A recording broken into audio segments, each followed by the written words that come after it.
Political and economic relations are expected to top the agenda when the leaders of China and Japan meet in Beijing. It will be the first high-level summit between the Asian rivals in 7 years and comes at a time of trade tensions with the United States.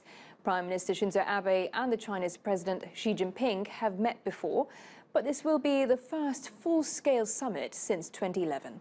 The two countries still have long-standing unresolved territorial and wartime disputes. It's the first official visit to Beijing in 7 years by a Japanese Prime Minister. Through this visit, I want to raise relations between the two countries to a new level. I especially would like to confirm our coordination on matters relating to North Korea, the nuclear proliferation issue, and also the resolution of the abduction issue that is dear to us Japanese. Well, let's speak to Selcuk Esenbel, the Honorary Director of the Asian Studies Center at Bogazici University. She joins us from Istanbul. Good to speak to you, Selcuk. So, the first high-level summit between these Asian rivals, what's the significance of it? Well, it's significant because actually Sino-Japanese relations have been very fruitful since the signing of the Treaty of Peace and Friendship in 1978.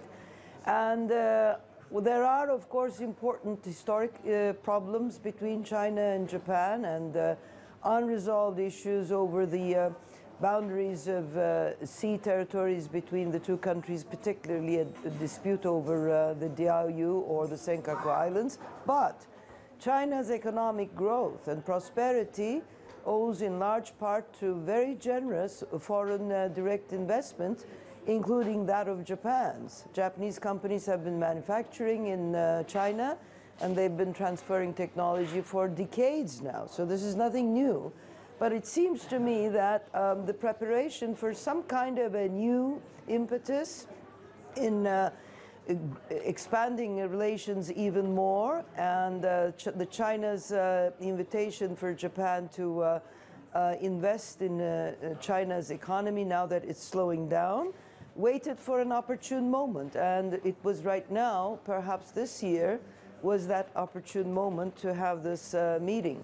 The preparation for the meeting had been going on for some time. From what you're saying, from what you're saying, I get the sense that you think they can put the unresolved issues to the side and cooperate in many levels.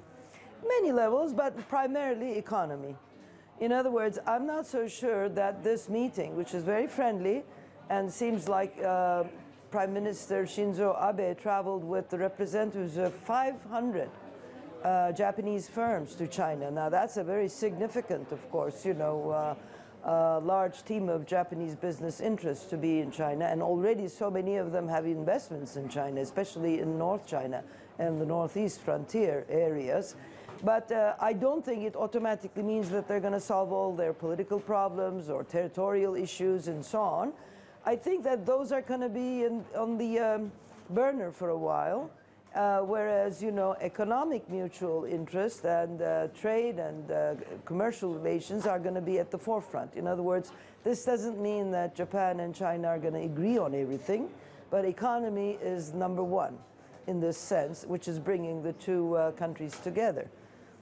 I sort of have also a feeling, although I don't know, we'll have to wait for their statement in the end, that, Japan is playing a role here of maybe trying to sort of tone down the tense atmosphere because of the trade war that began in Washington with Trump's tariffs. So in other words, Japan probably will like to talk to China to find some kind of a consensual solution, if you will. Because if these two major economies of the world continue battling like this, this is terrible for the global economy. And of course, Japan itself will be hard hit because so much of its logistics supplies comes from the manufacturing in China. So in other words, in the end of the day, a trade war is not something that the global business and economic community wants. So there might be, I think here, the hope that Japan will be able to play a kind of negotiation between the United States and China to sort of tone things down. So Trump's policies are bringing countries together. Well, we have to wrap it up here. Thank you very much for that insight there, Selcuk Esenbel. Thank you.